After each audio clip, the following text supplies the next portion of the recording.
ನೋಡಿ, ಕನಗಾನಕೊಪ್ಪ ಗ್ರಾಮದಲ್ಲಿ ಇವತ್ತು ಮಿಣಗನಗೂರ್ಕಿ ಪಂಚಾಯಿತಿ, ಮಂಚೇನಹಳ್ಳಿ ತಾಲೂಕು, ಚಿಕ್ಕಬಳ್ಳಾಪುರ ಜಿಲ್ಲೆ. ಇಲ್ಲಿ ಈ ಊರಿನ ಸಮಸ್ತ ಜನತೆ, ರೈತಾಪಿ ಜನರು, ಮಹಿಳೆಯರು, ಯುವಕರು, ಇಷ್ಟೂ ಜನ ಅವರ ಊರು ಬದಿಯಲ್ಲೇ ಇರ್ತಕ್ಕಂಥ ಒಂದು ಬಂಡೆ ಹತ್ರ ಅಲ್ಲಿ ಯಾವುದೇ ಕಾರಣಕ್ಕೂ ಗಣಿಗಾರಿಕೆ ಮಾಡಬಾರ್ದು ಅಂತೇಳಿ ಅನೇಕ ವರ್ಷಗಳ ಅವರ ಒಂದು ಪ್ರಯತ್ನ, ಹೋರಾಟ.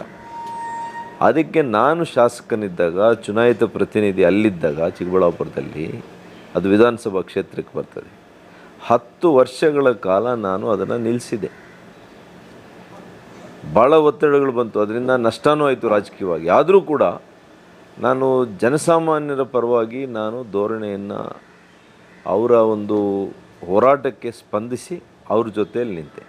ಆದರೆ ಈಗಿರ್ತಕ್ಕಂಥ ಯಾವ ವ್ಯಕ್ತಿ ಆ ಊರಿಗೆ ಹೋಗಿ ಭಾಷಣ ಮಾಡಿ, ಸಿನಿಮಾ ಡೈಲಾಗ್ ಹೊಡೆದು, ಯಾವುದೇ ಕಾರಣಕ್ಕೂ ಇಲ್ಲಿ ಗಣಿಗಾರಿಕೆಯನ್ನು ನಾನು ತರೋದಿಲ್ಲ, ಮಾಡೋಕ್ಕೆ ಬಿಡೋದಿಲ್ಲ ಅಂತ ಹೇಳಿದಂಥ ಪ್ರತಿನಿಧಿ ಇವತ್ತು ಏನು ಮಾಡಿದ್ದಾರೆ, ಎಷ್ಟು ಹಣಕ್ಕೆ ಮಾರ್ಕೊಂಡಿದ್ದಾರೆ ಅವ್ರನ್ನವರು. ಪೊಲೀಸ್ನವ್ರು ಏನಾಗಿದ್ದಾರೆ, ಆಡಳಿತದ ಯಂತ್ರದ ಕೈಯಲ್ಲಿ ಸಿಕ್ಕಾಕೊಂಡಿದ್ದೀರಾ, ಕೈಗಳಿಗೆ ನೀವು ಬೇಡಿ ಹಾಕಿದ್ದೀರಾ. ಜನರಿಗೆ, ತಪ್ಪಿತಸ್ಥರಿಗೆ ಕೈಗಳಿಗೆ ಬೇಡಿ ಹಾಕಿ ಜೈಲಿಗೆ ಹಾಕೋ ಬದಲು ನೀವೇ ನಿಮ್ಮ ಕೈಗಳಿಗೆ ಬೇಡಿಯನ್ನು ಹಾಕೊಂಡಿದ್ದೀರಾ. ಚಿಕ್ಕಬಳ್ಳಾಪುರ ಜಿಲ್ಲೆಯಲ್ಲಿ ನನಗೆ 50 ವರ್ಷ ಆಯಿತು. 50 ವರ್ಷದಲ್ಲಿ ಯಾವತ್ತೂ ಕೂಡ ಬಂದೂಕನ್ನು ಹಿಡಿದು ಶೂಟೌಟ್ ಮಾಡಿರ್ತಕ್ಕಂಥ ಪ್ರಕರಣ ನಾನು ಕೇಳೂ ಇಲ್ಲ, ನೋಡೂ ಇಲ್ಲ.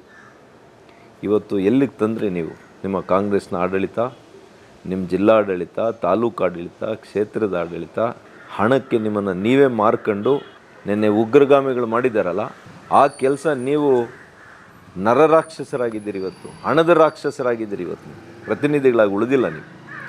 ನಿಮ್ಮಿಂದ, ನಿಮ್ಮ ಒಂದು ಭ್ರಷ್ಟಾಚಾರದಿಂದ ಇವತ್ತು ಎಂಥವ್ರಿಗೂ ಕೂಡ ಧೈರ್ಯ ಬಂದಿದೆ. ಕಾನೂನು ಮೇಲೆ ಹಿಡಿತಾ ಇಲ್ಲ, ಕಾನೂನು ಬಗ್ಗೆ ಹೆದರಿಕೆ ಇಲ್ಲ. ಅಮಾಯಕ ಮುಗ್ಧ ಜನರ ಮೇಲೆ ರಾಜಾರೋಷವಾಗಿ ಮಧ್ಯಾಹ್ನ ಹೋಗಿ ಶೂಟೌಟ್ ಮಾಡ್ತಾರೆ, ಗುಂಡಲ್ಲಿ ಅವ್ರಿಗೆ ಗುಂಡಿಕ್ತಾರೆ. ಅಂದರೆ ಏನಾದರೂ ಆ ಹುಡುಗನು ಮೃತ ಆಗಿದ್ದರೆ ಏನು ಗತಿ? 3-4 ಜನಕ್ಕೆ ಗಾಯ ಆಗಿದೆ, ಒಬ್ಬರಿಗೆ ತೊಡೆಗೆ ಗುಂಡೇಟಾಗಿದೆ. ನಾನು ಈ ಸರ್ಕಾರಕ್ಕೆ ಆಗ್ರಹ ಮಾಡ್ತೀನಿ, ಏನಾದರೂ ನಿಮಗೆ ನಿಜವಾಗಿಯೂ ಕೂಡ ನಾವು ಆಡಳಿತ ನಡೆಸ್ತಾ ಇದ್ದೀವಿ, ಒಂದು ಸರ್ಕಾರ ನಡೆಸ್ತಾ ಇದ್ದೀವಿ ಅಂತ ನಿಮಗೇನಾದರೂ ಅನಿಸಿದರೆ ಇದನ್ನು ಉಗ್ರವಾಗಿ ತಗೋಬೇಕಾಗ್ತದೆ. ಯಾರು ತಪ್ಪಿತಸ್ಥರಿದ್ದಾರೆ ಅವ್ರ ಮೇಲೆ ಗಂಭೀರವಾಗಿರ್ತಕ್ಕಂಥ ಒಂದು ಕ್ರಮ ಆಗಬೇಕು, ಕಾನೂನು ರೀತಿ ಕ್ರಮ ಆಗಬೇಕು. ಜನರ ಒಂದು ಹೇಳಿಕೆಗೆ, ಜನರ ಒಂದು ಹೋರಾಟಕ್ಕೆ ಸ್ಪಂದಿಸಬೇಕು. ಅಲ್ಲಿ ಜಿಲ್ಲಾಡಳಿತ ಇದೆ, ಜಿಲ್ಲಾಧಿಕಾರಿಗಳು ನಮಸ್ಕಾರ ಮಾಡಬೇಕು ಅವ್ರಿಗೆ. ಇದಕ್ಕೆ ಜನರ ಬುದ್ಧಿ ಕಲಿಸುವಂಥ ದಿನಗಳು ದೂರ ಇಲ್ಲ. ನಾನು ಆಗ್ರಹ ಮಾಡ್ತೇನೆ, ತಪ್ಪಿತಸ್ಥರ ಮೇಲೆ ಉಗ್ರ ಕ್ರಮ ಆಗಬೇಕು.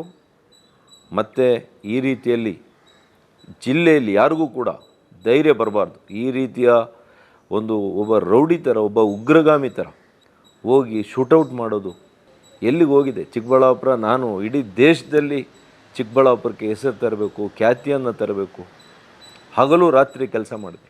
ಅಂಥ ಚಿಕ್ಕಬಳ್ಳಾಪುರನ ಇವತ್ತು ನೀವು ಗನ್ ಶೂಟ್ ಮಾಡೋ ಅಷ್ಟರ ಮಟ್ಟಿಗೆ ತಂದಿದ್ದೀರಿ. ನಮಸ್ಕಾರ ನಿಮಗೆಲ್ಲ.